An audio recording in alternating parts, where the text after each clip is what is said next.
Alrighty, here's I'll give you a little overview of my current Nitro RC setup. Got into the hobby a couple weeks ago. A friend was selling it. Got a great deal on it, couldn't pass it up. This is it.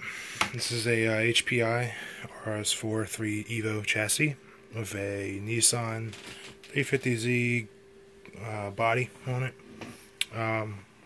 It's cool for what I got. I'm obviously gonna get different bodies and stuff, but alright, so let's take a look at the chassis.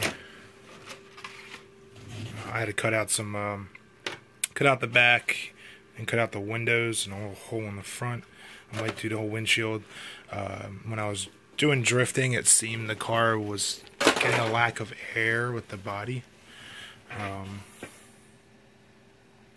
So here we go. This is the chassis.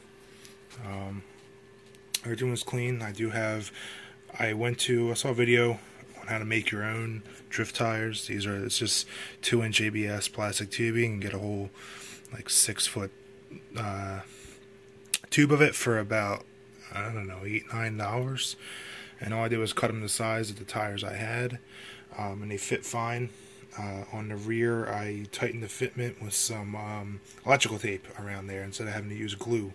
And that way these can still come off with a little bit of force, but not enough while you're driving. But here's the chassis here. Everything's stock for the most part.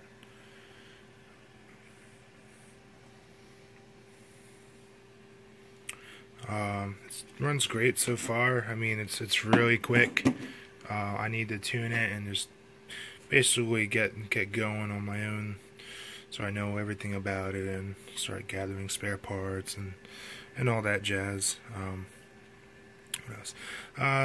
Alright, so that's the body. Up here, I have some tires. Sorry for the lack of lighting in my room. I have some tires. This came with a, I don't know, extra set of, these are like some rubber. I use these just for driving on the street, or regular driving. And it also came with, these are like rubber, like compound tires. I don't know if they're for a flat surface, like road racing. They're definitely not good for drift. They're not plastic. Here I went and I picked myself up a little divider tub. I got some after run oil, igniter and charger, glow plug igniter and charger, little microfiber cloth or anything, electrical tape, lots of batteries. These work great for now. I have about 5 runs on a set of 6 diehards for the receiver, as well as the transmitter. So we'll see how long they last. I'm probably gonna let it go I'm gonna see if I can get 10 runs out of them before I actually have any issues. I know before I experienced a runaway, but good thing it hit a fence from the front bumper, so it didn't damage the car at all or anything like that. But so yeah, I definitely want to do some experimenting with the batteries. Here I have my little tool, some tools and stuff like that. This is just to get me started again. I spent like $8 on this thing, and it's starting off slow. I didn't want to do a huge investment at first, but I do want to get. I saw somebody had like a toolbox with a detachable one of these, and that way you can carry that with you and everything. Can hold transmitter, battery, the actual 1/10 car, and everything. I'm still trying to find the proper one. Over here I got some fuel. Came with this Traxxas Top Fuel, 20% nitromethane. I went to my local hobby shop and heard great reviews, and I know my grandfather, he had one and he used S&W. I don't know, it just jumped out at me on the shelf. I did recognize the brand, and so I got this whole bottle here, pretty big bottle of 20%, and it was about $27 or so. And there's my little filler thing. Again, this is just laying everything out in a nice area to get started. I'll eventually have a nice whole work area elsewhere to do this. Just wanted to kind of show you my setup.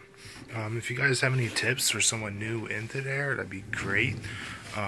Big shout out to Nitro RC nerds. Their videos are very informative. It's definitely a great duo over there with a lot of experience, and yeah, definitely recommend you check out their channel.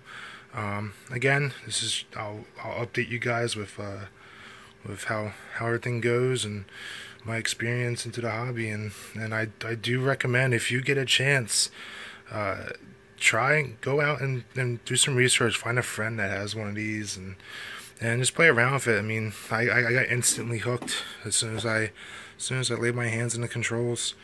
I'm a mechanic by trade, and naturally I love cars, and I had an old Grasshopper from like the 80s that my grandfather had as a kit that I built. Broke the rear diff on it, so now it's sitting as I guess a little shelf piece. It's a little too old to be running these days. But yeah, definitely do some research, pick up a Nitro car and have at it. I know I'm having a blast right now, and hope you guys will as well.